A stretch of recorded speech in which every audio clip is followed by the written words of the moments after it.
আপনার মেজাজ বলেন তো ঠান্ডা না গরম? সবাই একটু ধরে বলেন ঠান্ডা না গরম?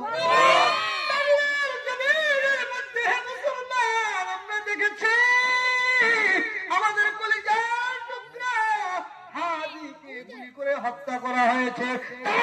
তার ব্যবস্থার জন্য যদি লেখালেখি করা হয়, এখনো বাংলার জমিনের মধ্যে এখনো একজন আবু জাহেলের নাতিপুতি আছে যারা এখনো আমাদেরকে হুমকি হামকি দেয়। আমি বলতে চাই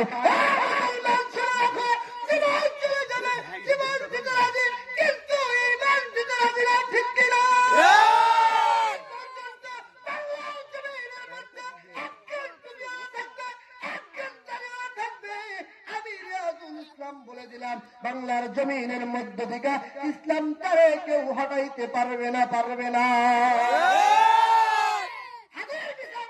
পর্যন্ত আমরা নির্বাচন চাই না। কথা বলেন, আমরা নির্বাচন চাই না।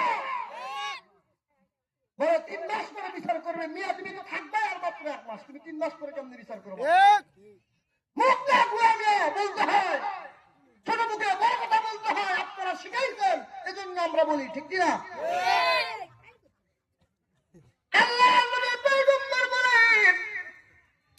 এই যে যুবকটি রাস্তার মধ্য দিয়া যখন যাইতেছিলেন, তার বাহন তারে মেরে ফেলা হইল। যুবকটার মেজাজ গরম হয়ে গেল, মেজাজ কন্ট্রোল হারিয়ে ফেললেন। যুবকটি এবার যাওয়ার পরে বৃদ্ধ লোকের সঙ্গে কথা বলতেছে। কথা বলতে বলতে এক পর্যায়ে রাগ হয় বৃদ্ধরে ধাক্কা দিছে। কি দিছে? সবাই বলেন কি দিছে? জোরে বলেন, আরো জোরে।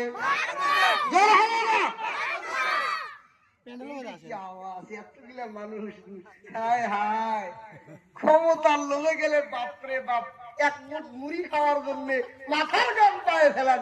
অথচ কোরআনের কথা কইতেছে, দিনের কথা কইতেছে, ভয় পাইতেছেন মনে হয়। এর চাইতে গ্রামের মহিলাদের ঝগড়া বাজলে যায়, এই গ্রাম থেকে ওই গ্রামে শোনা যায়।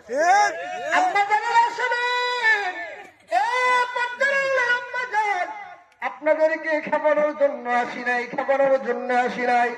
এ ভাই বোন, শোনো শোনো, বুঝানোর জন্য কথাটা বলেছি।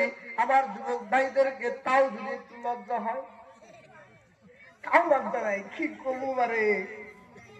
মুসলমান যুবক ভাই,